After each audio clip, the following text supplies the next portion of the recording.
Student देखिए, इससे पहले हमने परक्यूजेट्स में रेसिडेंशियल अकोमोडेशन के बारे में डिस्कस किया था। आज है वैल्यूएशन ऑफ मोटर कार। ये परक्यूजेट्स ही चल रहे हैं।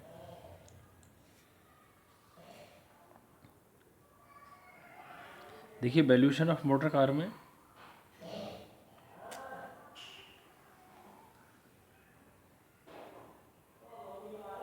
इसमें when car is owned or hired by the employer, the value of car purchased shall be included in the salary income of specified employees only. When car is owned by the employee, the value of car purchased shall be included in the salary income of the employee, whether specified or non-specified. Per month denotes complete month according to English calendar, and part of the month is ignored for the valuation of motor car.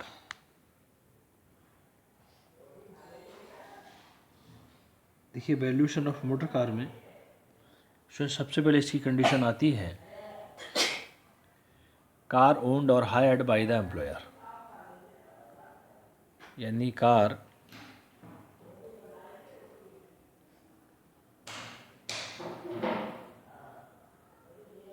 खुद की है मालिक ने या hired की है employer ने। Car is used wholly and exclusively in the performance of his official duties, the value shall be taken as nil, provided the prescribed conditions are satisfied. Number 2, car owned by the employer. देखिए, it is used for private and personal purpose. Employee ने car दे रखी है जिसको employee personal और private purpose के लिए use करता है। तो क्या कंडीशन है इसके लिए? Actual amount of expenditure incurred on the running and maintenance of motor car. Second, remuneration, if any, paid to the chauffeur. It means इसे ड्राइवर कहते हैं इसको, CHAUFFEUR, chauffeur. Depreciation at the rate 10% per annum of the actual cost of motor car. इन सब चीज़ों को calculate करेंगे और इसमें यदि कोई भी अमाउंट एम्प्लॉय की तरफ से चार्ज की गई है उसको माइनस करेंगे। माइनस करने के बाद जो उसकी वैल्यू बचेगी वो वैल्यू ऑफ परक्यूजेट आएगी। जैसे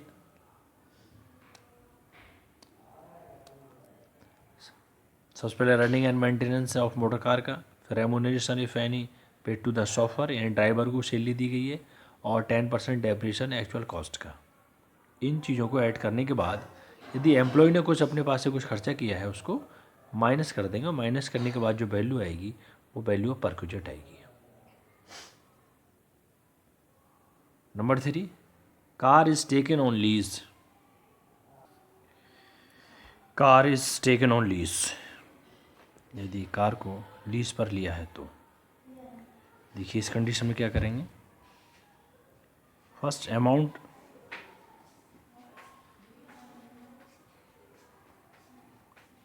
it is used exclusively for private and personal purpose, employee, any member of household.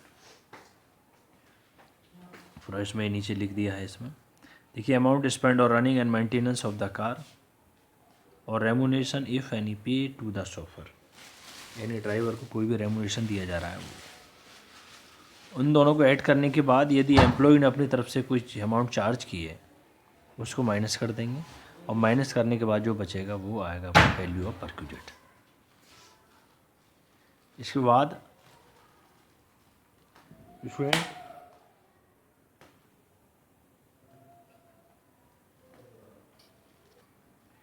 Car owned और हायर्ड बाय द एम्प्लॉयर।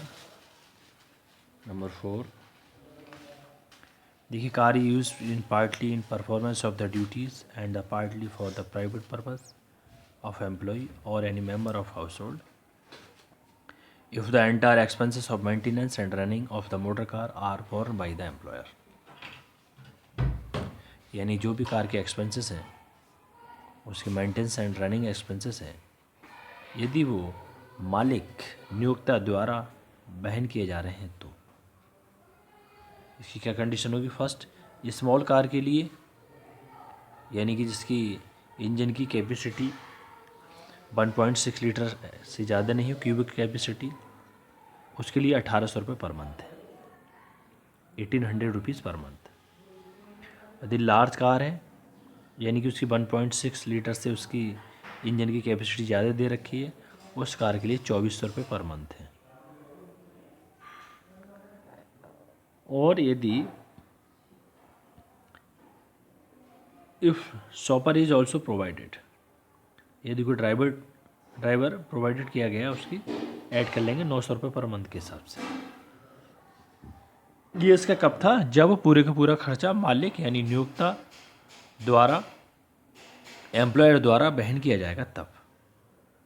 छोटी कार के लिए 1800 रुपये, लार्ज कार के लिए 2400 रुपये।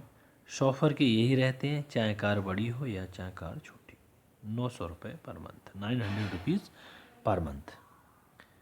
If the expenses of maintenance and running for इस private और personal purpose are meet by the SSC.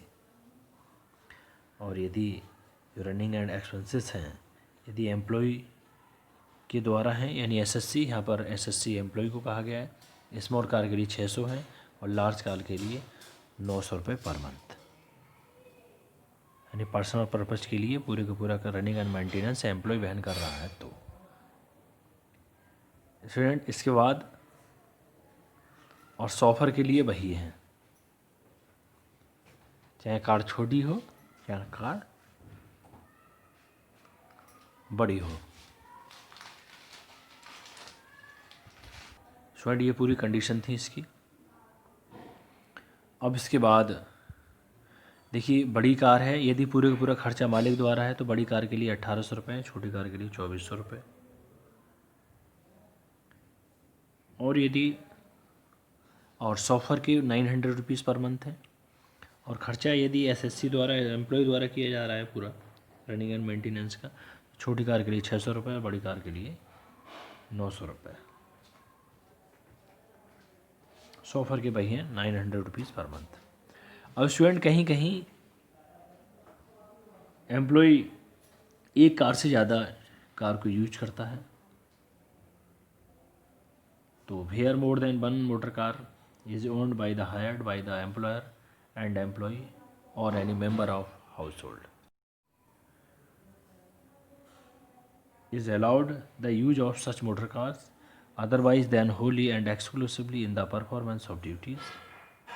The value of purchased shall be in respect of one car, यानी स्मॉल कार के लिए 1800 रुपये और लार्ज कार के लिए 2400 और शॉफर इसके 900 रुपये ऐड कर लिए जाएंगे। फिर ये तो बात आती है जब मोर देन वन कार का है तब। और दूसरा, स्टूडेंट कुछ सुविधाएं दी हुई होती हैं, जैसे आपका स्वीपर है, गार्डनर है, वॉचमैन है। इन सबको जैसे जैसे क्वेश्चन में आएगा तो हम उसी टाइम इसको बताएंगे। वो जैसे जैसे क्वेश्चन में आएगा उसी समय उसके बारे में डिस्कस करेंगे। जैसे facility of gas and electricity और वाटर है, इसके बारे में उसी समय बताएंगे।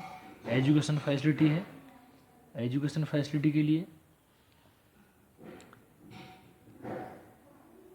और ट्रांसपोर्ट फैसिलिटी वैसे इसके बारे में पहले ही बता चुके हैं। हॉलीडे एन्जॉयमेंट आएगा आपका, कोई भी गिफ्ट है, फ्री फूड, जैसे क्वेश्चन में आएगा उसको उसी हिसाब से करेंगे। फिर आपका आता है provident fund. Student provident fund के बारे में देखिए, next topic provident fund.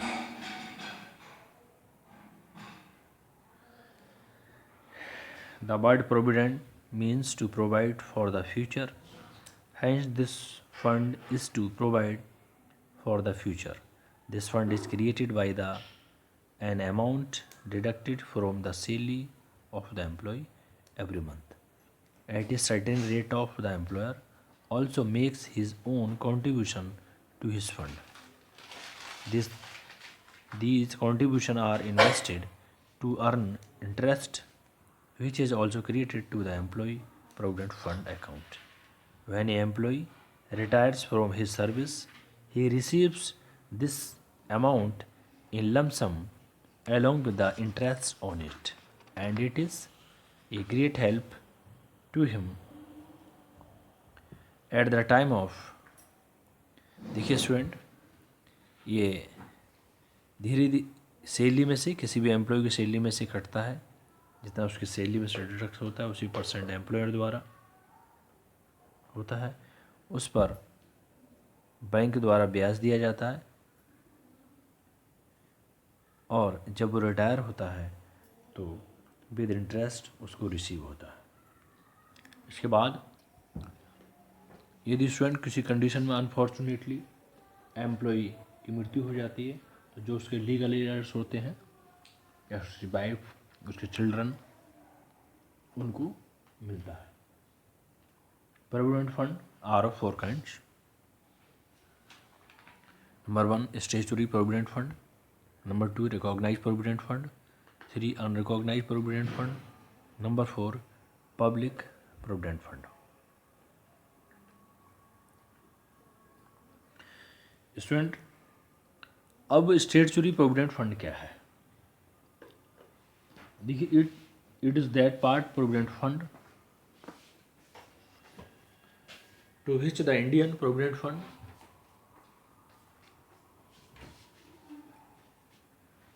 Act 1925 applies. Generally, this Provident Fund is maintained government or semi-government offices like local authorities, universities, other recognized educational institutions, statutory corporations, and nationalized bank, etc. और recognised provident fund